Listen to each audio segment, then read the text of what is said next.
Bonjour à tous. Depuis que j'ai commencé Amazon FBA, donc il y a 2 ans, les codes barres à ce jour restent toujours un problème pour les débutants. EAN, FNSKU, GTIN, de quel code barre avez-vous besoin? Combien où les achetez-vous? Eh bien, si vous avez bien suivi ma chaîne ou si vous suivez ma chaîne, eh bien, vous avez probablement déjà vu plusieurs vidéos que j'ai réalisées à ce sujet. Et vous pouvez les retrouver ici, donc l'onglet I. Et la plupart d'entre elles, en fait, sont des vidéos de qualité sur YouTube. Si vous recherchez des codes barres, en fait, Amazon FBA. Eh bien, je me suis donné beaucoup de mal pour expliquer tous les tenants et aboutissants, en fait, du fonctionnement des codes barres sur Amazon et des exigences d'Amazon dans ces vidéos. Eh bien, j'ai décidé de créer cette nouvelle vidéo avec un état d'esprit complètement opposé. Alors, avant de commencer, laissez-moi me présenter.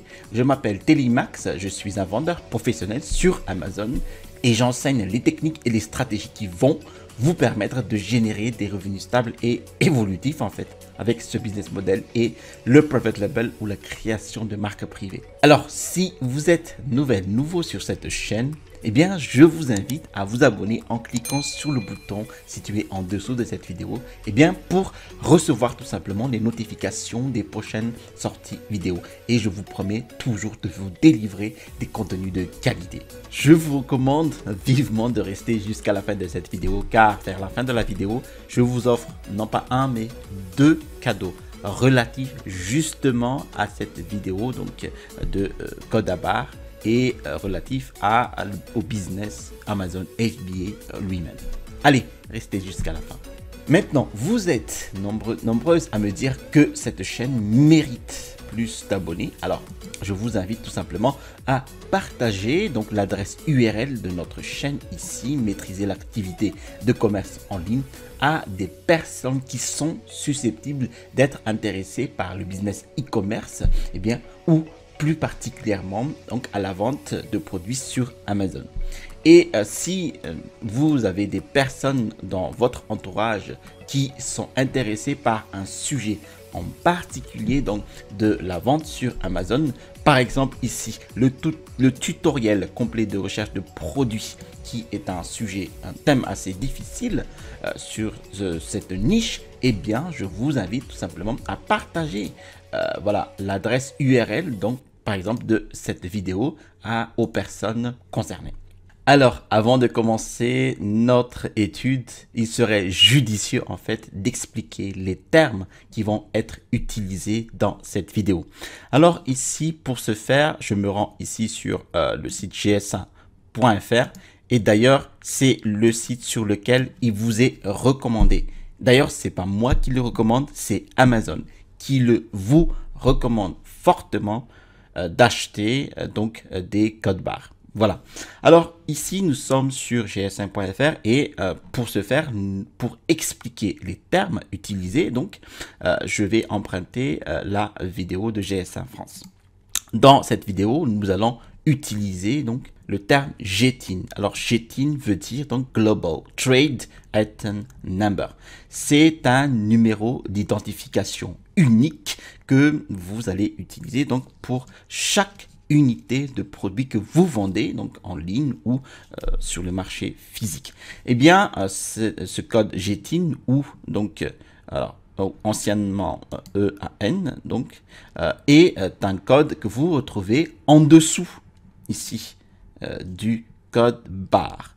Et alors si vous avez ici, alors qu'est-ce qu'un code barre? Eh bien, c'est le code en fait que vous allez retrouver donc voilà sur les étiquettes des produits, donc juste qui se trouvent en dessous. Donc ce sont les barres et les espaces que vous retrouvez ici qui peuvent être scannés donc lors de l'achat du produit tout simplement. Alors le code FNSKU que nous allons utiliser par la suite donc est une combinaison en fait d'un code à barre ici FNSKU, donc le Fulfillment Network Stock Keeping Unique. C'est donc un identifiant unique propre à Amazon, donc avec des barres et des espaces ici et une suite de caractères, donc voilà ici avec des lettres et des chiffres. Alors s'ensuit le nom du produit, voilà. Et par la suite, vous avez donc, c'est l'appellation du produit suivant donc le nom qui était défini dans la fiche produit.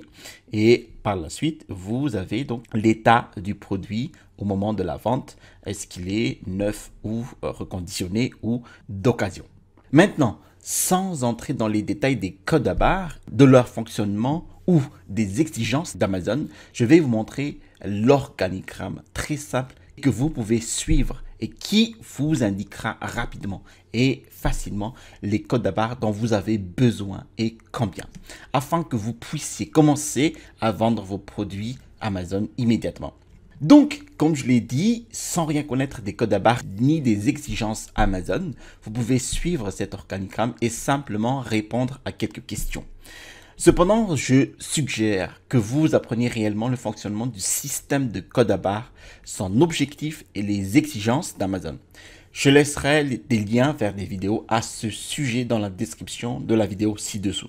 Très bien. Alors, à partir du haut, tout ce que vous avez à faire est de suivre l'organigramme en répondant à quelques questions. Donc, le tout premier est comment vous vendez. Alors, commençons par le chemin de la FBM, Fulfillment by the Merchant, ou en français, expédié par le marchand. Alors, disons que vous vendez un produit FBM. Et la prochaine question à laquelle vous devez répondre est la suivante. Le produit que vous souhaitez vendre existe-t-il déjà sur le marché Amazon? D'accord? Si ce n'est pas le cas, alors vous devrez créer en fait une nouvelle liste, un nouveau listing pour ce produit. Donc, vous répondriez non. Et ensuite, votre produit est-il une offre groupée? Oui ou non? Donc, une offre groupée en anglais, c'est un bundle. Donc, c'est une offre où vous avez donc le produit principal et un produit additionnel que vous offrez donc, au client. Et vous remarquerez ici qu'il importe peu que ce soit un oui ou un non. Ils posent tous les deux en fait la question suivante, car en ce qui concerne les codes à barres, peu importe que vous vendiez un paquet ou non, une offre groupée ou non, d'accord? Maintenant, avez-vous des variations? Cela signifie-t-il une taille ou une couleur différente, ou si vous avez différentes options de groupement, d'accord? Maintenant, si vous n'avez pas de variation, eh bien, vous n'avez besoin que d'un code à barre EAN, d'accord? Ou GTIN. Et cela est nécessaire pour que vous puissiez créer votre fiche produit initiale. Vous n'aurez pas besoin de FNSKU qui est le code à barre propre à Amazon. Donc, ce code à barre est celui qui va être utilisé dans les entrepôts d'Amazon. Maintenant, si la réponse est oui, vous allez suivre cette flèche jusqu'à cette case et il est indiqué que vous aurez besoin d'un code à barre EAN distinct pour chaque variante. Cela signifie par exemple que si vous avez deux tailles grandes et petites, vous aurez besoin d'un nouveau code EAN pour chaque taille, un pour le grand et un pour les petits.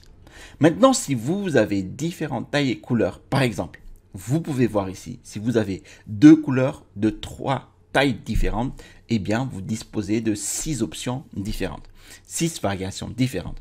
Vous avez donc besoin de 6 codes à barre EAN individuels, un pour chaque combinaison de taille et de couleur.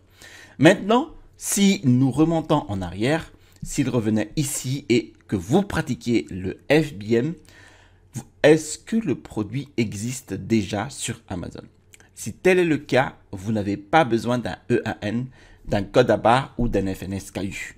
Bon, cela signifie que quelqu'un d'autre a déjà créé cette fiche produit parente. Donc, tout ce que vous devez faire est de vendre votre produit sous cette fiche produit. Et maintenant, si nous empruntons ce chemin FBA, donc Fulfillment by Amazon, en français, expédié par Amazon, ce que je recommande de faire pour les marques propres, vous pouvez suivre la flèche de ce côté. Et il va vous demander de choisir si vous faites de l'arbitrage ou de la marque privée, donc la création de marque privée ou le private label.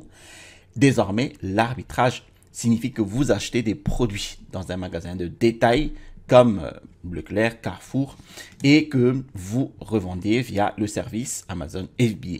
Donc, si c'est le cas, nous allons le suivre ici et nous passerons la même question. Le produit existe-t-il déjà sur Amazon? Et encore une fois, si c'est le cas, vous suivrez ce chemin et vous choisirez si vous souhaitez combiner votre produit. Cela signifie-t-il que vous allez prendre votre inventaire, l'envoyer à Amazon pour que vous utilisiez en fait le service FBA et vous allez stocker dans le même bac avec tout le monde vendant le même produit? Eh bien, si c'est le cas, vous allez suivre cette flèche ici et vous n'aurez pas besoin d'un code EAN et de FNSKU, d'accord? Vous ne voulez pas vous mélanger et je vous recommande de ne pas toujours vous mélanger avec donc les stocks de quelqu'un d'autre car vous ne pouvez pas garantir la qualité ou l'emballage et pourrait être endommagé ou quelque chose de ce genre dans les stocks de quelqu'un d'autre. Vous voulez que votre inventaire soit séparé de celui de tous les autres et vous répondez non.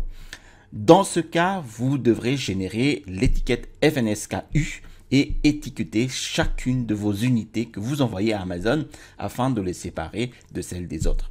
De cette façon, vous pouvez contrôler la qualité de vos propres unités. Maintenant, si nous revenons à cette case d'options ici, si nous choisissons donc l'étiquette, la marque privée, eh bien, elle vous le demandera encore une fois. S'agit-il d'une offre groupée ou encore une fois, oui ou non? Peu importe, ils mènent tous les deux à cette case ici. Avez-vous des variations? Maintenant, si vous n'avez aucune variation, vous ne vendez qu'un produit, vous allez choisir non. Puis, le système vous demandera si vous bénéficiez d'une exemption de code GTIN. Une exemption GTIN est une option que vous pouvez choisir via Amazon une fois que vous en avez obtenu l'approbation. Ce qui signifie que vous n'avez pas besoin d'obtenir un code à barre EAN. Alors, GTIN est donc la nouvelle appellation du code à barre EAN. Voilà.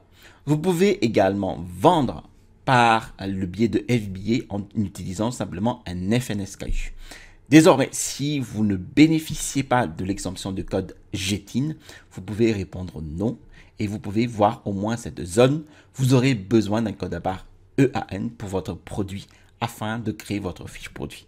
Et ensuite, vous aurez besoin de la FNSKU qui s'applique à chaque unité. Cela va toujours être cette exigence. Maintenant, si vous avez obtenu une exemption de GTIN, vous pouvez répondre oui. Et vous pouvez voir ici que cela ne dit pas que vous avez besoin d'un code à barre EAN.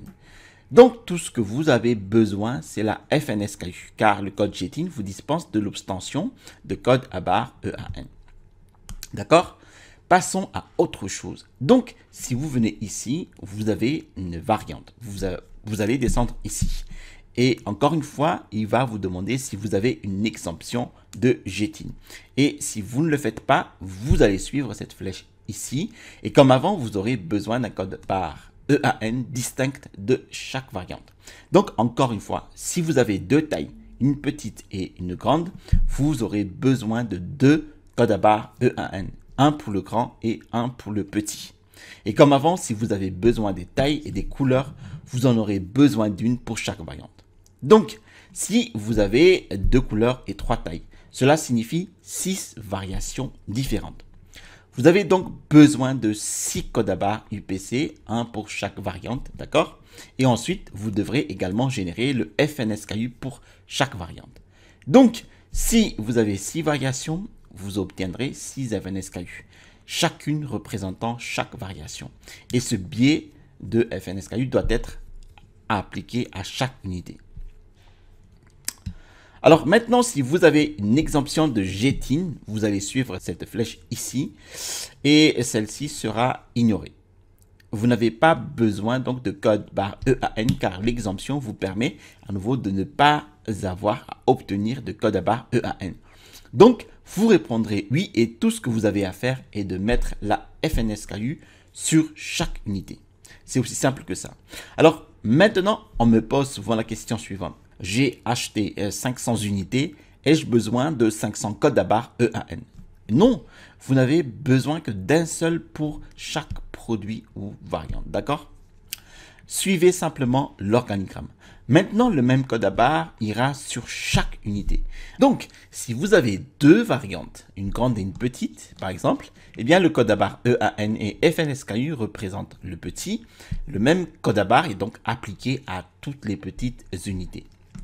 Et puis, notre code à barre asymétrique EAN et FNSKU représente le plus grand et ce code à barre, le même code, est attribué à chaque unité.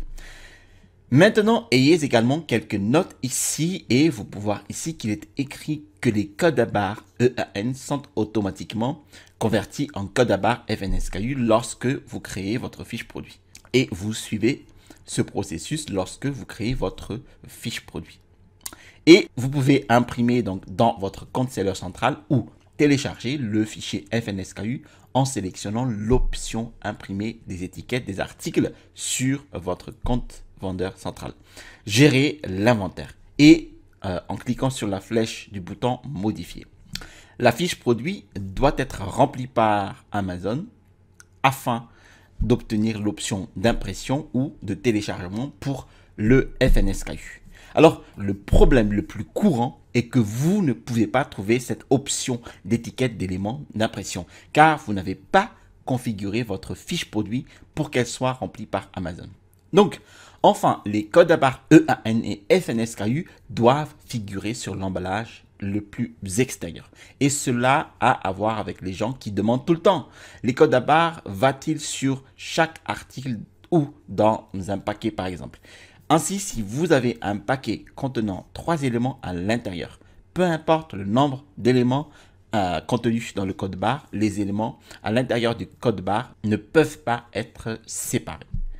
Donc, ils sont dans la boîte. Le code à barre doit être placé sur l'emballage extérieur. Donc, qui emballe tout le packaging, tous les éléments du produit.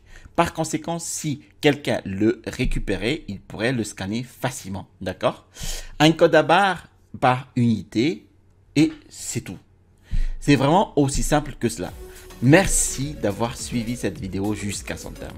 Et comme promis, je vous donne en fait le fichier PDF donc relatif à notre vidéo, notre organigramme de code à barre EAN, FNSKU, Amazon FBA dans le groupe Facebook. Vous pouvez vous y inscrire en suivant juste le lien ci-dessous ou dans la description de la vidéo. Si vous avez aimé cette vidéo ou d'autres vidéos de ma chaîne, eh bien je vous invite tout simplement à vous abonner en cliquant sur le bouton situé en dessous de cette vidéo.